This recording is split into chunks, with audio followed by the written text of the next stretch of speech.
And so Odin, no longer riding on Sleipnir, his eight-legged steed, no longer wearing his golden armor and his eagle helmet, and without even his spear in his hand, traveled through Midgard, the world of men, and made his way toward Jotunheim, the realm of the giants. No longer was he called Odin Allfather, but Vegtam, the Wanderer. He wore a cloak of dark blue, and he carried a traveler's staff in his hands. And now, as he went toward Mimir's well, which was near to Jotunheim, he came upon a giant riding on a great stag. Odin seemed a man to men and a giant to giants. He went beside the giant on the great stag, and the two talked together.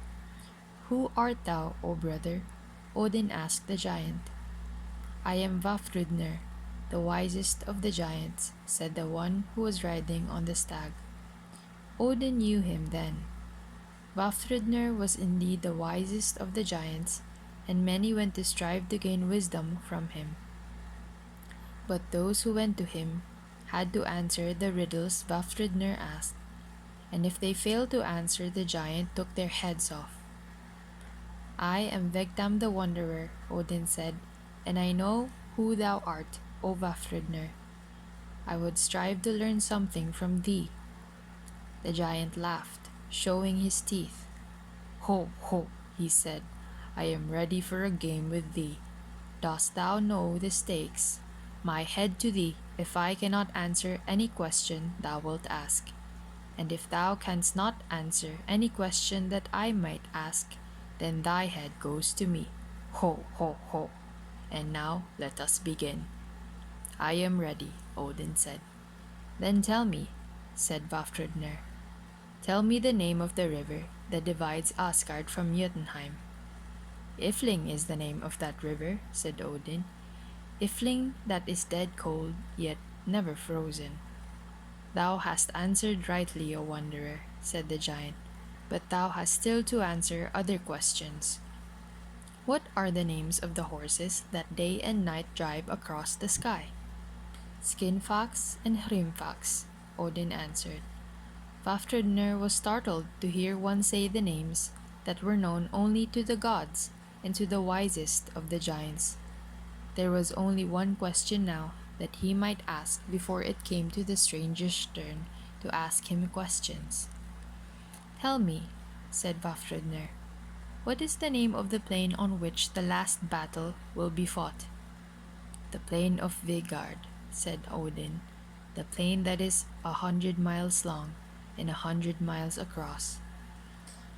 It was now Odin's turn to ask Vafthrudner questions. "What will be the last words that Odin will whisper into the ear of Baldur, his dear son?"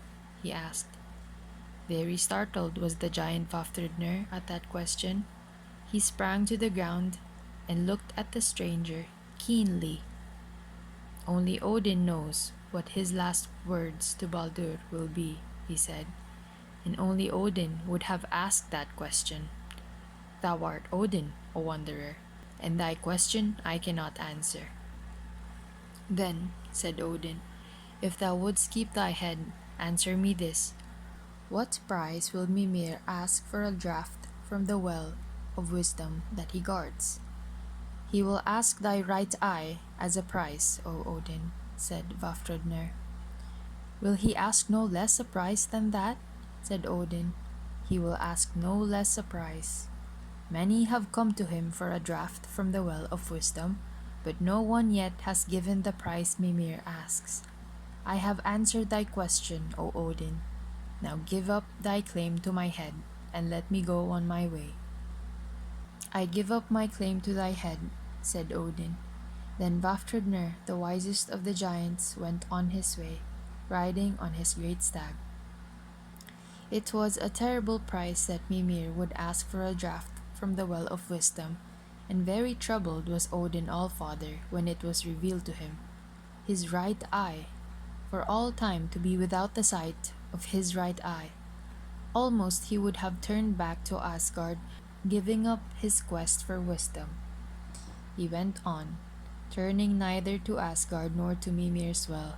And when he went toward the south, he saw Muspelheim, where stood Surtur with a flaming sword, a terrible figure, who would one day join the giants in their war against the gods. And when he turned north, he heard the roaring of the cauldron Hverkelmer as it poured itself out of Niflheim, the place of darkness and dread. And Odin knew that the world must not be left between Surtur, who would destroy it with fire, and Niflheim, that would gather it back to darkness and nothingness. He, the eldest of the gods, would have to win the wisdom that would help to save the world. And so, with his face turned in front of his loss and pain, Odin Allfather turned and went toward Mimir's well. It was under the great root of Yggdrasil, the root that grew out of Jotunheim, and there sat Mimir, the guard of the well of wisdom, with his deep eyes bent upon the deep water. And Mimir, who had drunk every day from the well of wisdom, knew who it was that stood before him. "Hail, Odin, eldest of the gods," he said. Then Odin made reverence to Mimir, the wisest of the world's beings. "I would drink from your well, Mimir," he said. "There is a price to be paid. All who have come here to drink have shrunk from paying that price.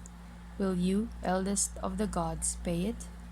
"I will not shrink from the price that has to be paid, Mimir," said Odin Allfather. "Then drink," said Mimir. He filled up a great horn with water from the well and gave it to Odin.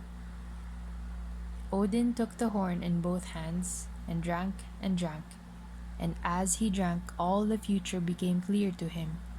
He saw all the sorrows and troubles that would fall upon men and gods, but he saw too why the sorrows and troubles had to fall, and he saw how they might be borne, so that gods and men, by being noble in the days of sorrow and trouble, would leave in the world a force that one day, a day that was far off indeed, would destroy the evil that brought terror and sorrow and despair into the world. When he had drunk out of the great horn that Mimir had given him, he put his hand to his face, and he plucked out his right eye. Terrible was the pain that Odin Allfather endured, but he made no groan nor moan. He bowed his head and put his cloak before his face, as Mimir took the eye and let it sink deep, deep into the water of the well of wisdom. And there the eye of Odin stayed, shining up through the water, a sign to all who came to that place of the price that the Father of the gods had paid for his wisdom.